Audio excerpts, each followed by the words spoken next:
Bismillahirrahmanirrahim. Assalamualaikum warahmatullahi wabarakatuh. Ibarat Allah yang kami muliakan, menurut BMKG Indonesia dan juga para pakar gempa dari luar negeri mengatakan Indonesia punya peluang mengalami gempa, apalagi Jawa yang memiliki 2 sesar raksasa di Jawa ini, termasuk di Jabodetabek sampai ke Cirebon, kemudian di daerah Jawa Timur termasuk Jogja, itu ada sesar yang sangat besar, ditambah beberapa sesar lainnya. Ini kalau terjadi gempa yang dahsyat, diperkirakan sampai 9,5 skala Richter. Akan seperti apa nasib kita ke depan? Allahu a'lam. Kita hanya berdoa dan berharap semoga tidak, semoga tidak. Saya juga berharap demikian dan kita aminkan bersama-sama. Mari, amin ya rabbana amin.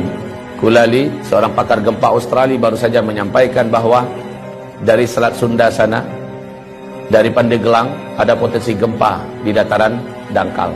Dan ini yang paling dikhawatirkan, Pak. Ini bisa menimbulkan tsunami setinggi 57 meter. Tsunami ini akan mengejar sampai seluruh Banten sampai ke Jakarta. Kalau 57 dari sana sampai Jakartanya sisanya 15 meter ketinggiannya. Apapun itu kita aminkan lagi, semoga tidak pernah terjadi. Amin.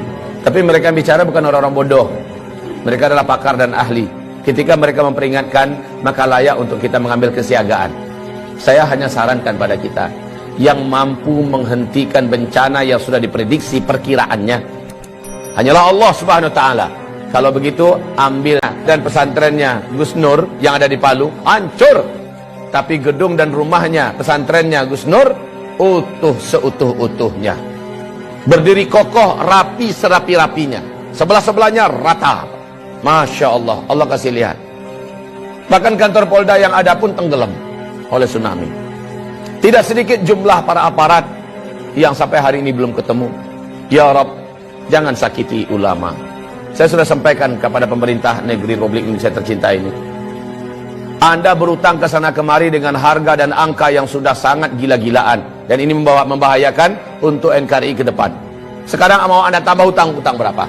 Silahkan tambah. Anda bangun di sana sini, tapi dengan perilaku Anda menyakiti para alim ulama. Mereka wali-wali Allah di muka bumi ini. Mereka kekasih-kekasih Allah di muka bumi. Allah ratakan semua, Allah habisi semua yang kalian bangun. Bahkan nyawa kalian pun tidak akan terselamatkan. Ingat ini baik-baik, wahai para penguasa. Anda tak lama berkuasa, hidup Anda juga tidak lama di muka bumi ini. Jika para alim ulama tidak Anda perlakukan dengan mulia. Ibarat Allah yang kami muliakan, tidak ada rezim yang ada dalam sejarah lalu menentang para pembawa-pembawa dakwah, melainkan rezim itu akan berakhir dengan tragis. Baca sejarah, buka Al-Quran, buka sejarah, bagaimana setiap rezim yang berani menentang pembawa-pembawa dakwah dengan tragis.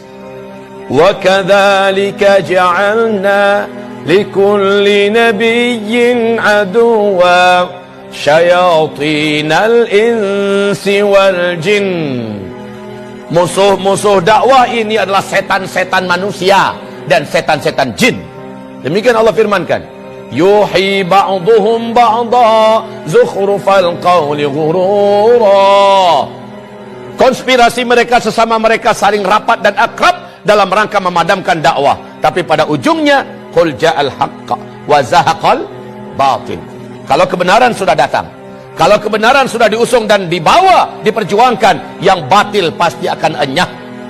Apa yang kurang dari Fir'aun? Puncuk dan puncak kekuasaan kekuatan saat itu di tangannya. Negara-negara mana yang tidak takut dengan kekuasaan yang dimiliki oleh Fir'aun? Kekuasaan yang luas, bala tentara yang banyak, persenjataan yang hebat, media semuanya di tangannya, semua kekayaan ada di tangannya. Kurang apa Fir'aun? Dan Musa hanya seorang pendakwah biasa.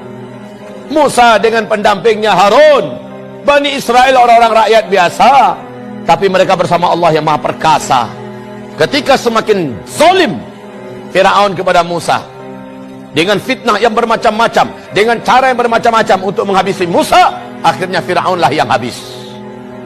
Bala tentaranya habis, lumpuh semua. Bukan sekedar lumpuh, mati semuanya, ditenggelamkan oleh Allah dalam Laut Merah. Kisah Firaun ini terulang abad demi abad, terus terulang dan berulang. Namrus sebelumnya, Ibrahim yang disasar. Namrus habis, dihabisi bala tentaranya oleh Allah hanya dengan tentara kecilnya, berupa lalat. Namrus pun sekarat mampus. Bala tentaranya hebat-hebat, kekuasaannya yang hebat, semuanya habis oleh Allah Subhanahu wa taala ketika menyakiti wali Allah di muka bumi, yaitu Ibrahim alaihis salam, Nabiullah dan Rasul Allah, Abul Anbiya Ibrahim alaihis salam. Nabi Muhammad disakiti oleh Abu Jahal, Abu Lahab. Di Mekah dia petentang-petenteng ke sana kemari seolah dunia miliknya, membangun koalisi dan jaringan internasional kemana-mana dalam rangka menyakiti Nabi Muhammad, menyakiti para sahabat. Habis mereka dibuat oleh Allah Subhanahu wa taala. Maka rezim manapun di muka bumi ini, kalau sudah berhadapan dengan dakwah ilallah, berhadapan dengan ahli-ahli dakwah, para alim ulama, pembawa dakwah, pembawa kebenaran, Allah pasti akan tetapkan in lan tajida li sunnatillahi tabdila. Tidak akan didapatkan sunnatullah itu bisa berubah, tidak akan pernah berubah. Sunnatullah itu tetap akan terulang.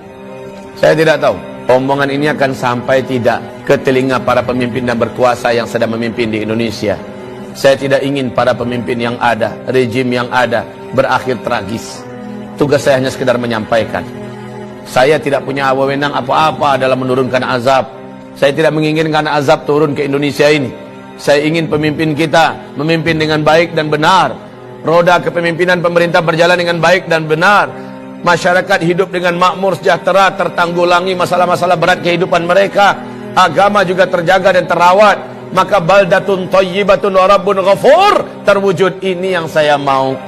Tapi ketika yang dilakukan kebalikan daripada itu, maka inilah firman Allah Subhanahu wa taala di surat Al-A'raf ayat yang ke-96. Walau anna ahlal qura amanu wattaqau la fatahna alaihim barakatim minas sama' wal ard walakin kadzabu fa akhadnahum bima kanu yaksibun. Kalaulah suatu negara, suatu bangsa, penduduknya benar imannya kepada Allah dan mereka melaksanakan perintah-perintah Allah, meninggalkan larangan-larangan Allah dan Rasulnya, la fatahna alaihim barakatim minas sama'i wal ard, pasti kami bukakan selebar-lebarnya pintu-pintu barakah dan kebaikan dari langit dan juga yang keluar dari bumi. Walakin, tetapi sayang, kadzabu, mereka mendustakan, mereka melawan dan menentang. Fa'akhadnahum bima kanu yaksibun, kami siksa mereka. Fa'akhadnahum bima kanu yaksibun. Kapan siksaan itu? Apa amina ahlul qura ayatiyahum ba'suna bayata wa hum naimun.